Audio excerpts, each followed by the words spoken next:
खबरों के एक्सप्रेस में से आगे रुक करते हैं सियासी ढाबे का, जहां आज की सबसे दिलचस्प खबर मौजूद है। केंद्र में प्रधानमंत्री मोदी की सरकार बनवाने के बाद आज चंद्रबाबू नायडू ने आंध्र प्रदेश की कमान संभाल ली है। टीडीपी प्रमुख चंद्रबाबू नायडू ने विजयवाड़ा में मुख्यमंत्री पद की शपथ ली।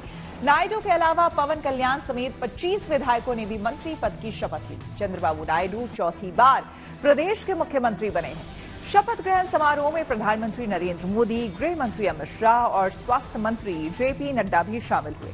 वहीं ओडिशा में नई बीजेपी सरकार आने के साथ ही राज्य को मोहन चरण मांझी के तौर पर नया आदिवासी मुख्यमंत्री मिला है और मांझी को मजबूती देने के लिए कनक वर्धन सिंह देव और प्रभाती परिदा को डिप्टी सीएम बनाया गया है। चंद्रबाबू नायडू अने नेनु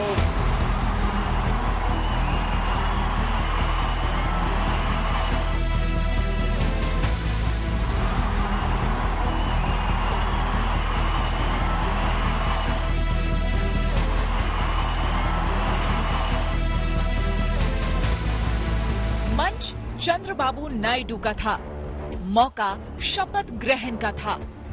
चौथी बार आंध्र प्रदेश की कमान चंद्रबाबू नायडू के हाथ में है। नारा चंद्रबाबू नायडू अने नेनु। ये भावुक क्षण था। प्रधानमंत्री से हाथ मिलाया, उनके गले मिले। उनके बेटे ने भी पहले पिता के पांव छुए और फिर प्रधानमंत्री मोदी से भी आशीर्वाद लेने के लिए झुके। प्रधानमंत्री ने उन्हें हाथ पकड़कर रोका और थपथपाकर आशीर्वाद दिया। इसी मंच पर आंध्र प्रदेश के डिप्टी सीएम पवन कल्याण और उनके बड़े भाई और साउथ के बड़े सुपरस्टार चिरंजीवी मौजूद थे। उनके साथ प्रधानमंत्री की जो केमिस्ट्री दिखी वो भावुक करने वाली थी। काफी देर तक दोनों भाइयों के साथ बातचीत की। उनका हाथ उठाकर जनता की ओर मुखातिब हुए। दर्शकों के बीच पहली कतार में चिरंजीवी के बेटे रामचरण भी मौजूद थे। राजनीति से अलग इस आत्मीय मुलाकात को देखकर वहां मौजूद हर इंसान भावुक नजर आया। मंच पर ही सुपरस्टार रजनीकांत भी थे। प्रधानमंत्री ने उनसे भी बेहद दोस्ताना अंदाज में मुलाकात की। ये वो तस्वीरें थी जो सियासत के शिष्टाचारों से काफी ऊपर थी। देखने वाले इन तस्वीरों में एनडीए का भविष्य देख रहे थे, पर कुल मिलाकर ये सुकून देने वाला पल था। चंद्रबाबू नायडू आज आंध्र प्रदेश के 24वें मुख्यमंत्री बने हैं। इसके साथ ही राज्य की चौथी बार कमान संभालते हुए उन्होंने आंध्र प्रदेश में सबसे ज्यादा बार मुख्यमंत्री बनने का रिकॉर्ड अपने नाम कर लिया। नायडू के साथ जनसेना पार्टी के प्रमुख और एक्टर पवन कल्याण ने डिप्टी सीएम पद की शपथ ली। उन्होंने शपथ लेने के बाद नायडू के पैर छुए। तीसरे नंबर पर नायडू के बेटे नारा लोकेश ने भी शपथ ली। कुल मिलाकर आज मुख्यमंत्री समेत 25 मंत्रियों ने विजयवाड़ा में शपथ ली। इनमें 21 मंत्री टीडीपी के हैं, 3 जनसेना के और 1 मंत्री बीजेपी से है। शपथ ग्रहण समारोह में एनडीए के कई नेता मौजूद थे, मगर मोदी 3.0 की सरकार बनाने में नायडू के साथ किंग मेकर की भूमिका को साझा करने वाले नीतीश कुमार इस समारोह से नदारद रहे। बिहार के सीएम की इस गैर मौजूदगी ने सबका ध्यान खींचा। सवाल उठने लगे कि आखिर नीतीश कुमार नायडू के शपथ समारोह में क्यों नहीं पहुंचे। निश्चित तौर पर जो सरकार बनी है हम लोग संतुष्ट हैं। हमारे नेता नीतीश कुमार जी पे हम लोग सबको बिलीव है, विश्वास है। नेता ने जो निर्णय लिया है उसी पर हम लोग चलते हैं, चलते रहेंगे। सरकार बनने से एनडीए में खुशी है। एक भरोसा है कि केंद्र में भी स्थिरता बनी रहेगी, पर विपक्ष को गठबंधन में कई पेच नजर आ रहे हैं।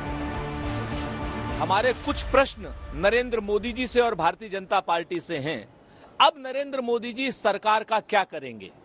जो सरकार मुसलमानों को 50 साल से ऊपर के मुसलमानों को पेंशन देने की बात कर रही है, ईदगाह और कब्रिस्तान की बाउंड्री वॉल बनाने की बात कर रही है, जो सरकार आरक्षण देने की बात कर रही है, जो सरकार 5 लाख से ऊपर का 50 लाख से ऊपर का कोलेटरल फ्री अल्पसंख्यकों को लोन देने की बात कर रही है। अब भारतीय जनता पार्टी किसको मुंह दिखाएगी, क्या मुंह दिखाएगी? मुख्यमंत्री जी का जाना नहीं जाना ये उनका अपना मामला है, लेकिन एक बात तो स्पष्ट है कि अंदर खाने में सब कुछ ठीक नहीं चल रहा है और एनडीए के अंदर जो जूतम पैजार की स्थिति है वो कुछ दिनों बाद बाहर आ जाएगी। लोकसभा के नतीजों में बीजेपी की जो सबसे बड़ी जीत फीकी सी पड़ गई थी, आज वहां भी ताजपोशी हुई। बीजेपी के मोहन चरण मांझी मुख्यमंत्री बने। उनके साथ कनक वर्धन सिंह देव और प्रभाती परिदा ने भी डिप्टी सीएम के तौर पर शपथ ली। प्रधानमंत्री मोदी भी इस ऐतिहासिक मौके के गवाह बने। इस शपथ ग्रहण समारोह में पूर्व मुख्यमंत्री नवीन पटनायक समेत राजनाथ सिंह, अमित शाह, जेपी नड्डा, नितिन गडकरी, धर्मेंद्र प्रधान समेत कई मुख्यमंत्री भी मौजूद थे। 25 साल का तो संघर्ष हुआ और विरोधी दल का काम करते करते आज सरकार में आ गई। महाप्रभु जगन्नाथ की इसलिए मैं उनका आभारी प्रकट करता हूं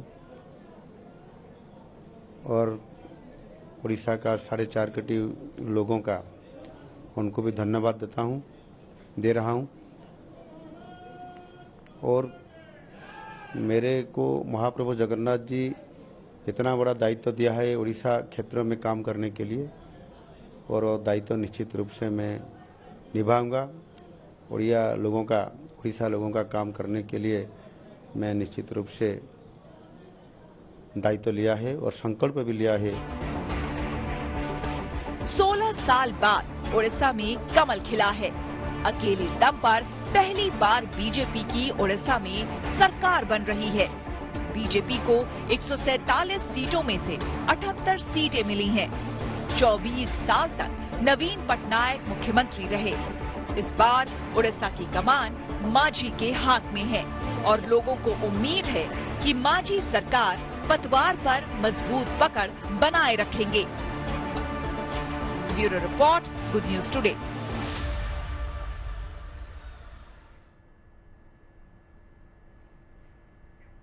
और दिल्ली में मोदी 3.0 सरकार फुल एक्शन में है। कैबिनेट मंत्रियों को उनके मंत्रालय के बंटवारे के बाद अब लोकसभा स्पीकर के नाम पर मंथन जारी है।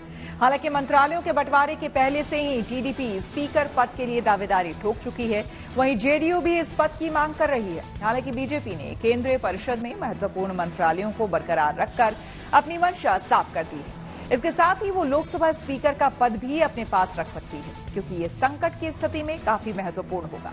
ऐसे में लोकसभा अध्यक्ष की शक्तियां और उनके विशेषाधिकार को जानना जरूरी है। तो आपको बता दें कि लोकसभा का अध्यक्ष निचले सदन का पीठासीन अधिकारी होता है, जो न केवल औपचारिक होता है बल्कि सदन के कामकाज पर पर्याप्त प्रभाव भी रखता है। लोकसभा अध्यक्ष सदन के सदस्यों में से एक होता है, जिसे साधारण बहुमत से चुना जाता है।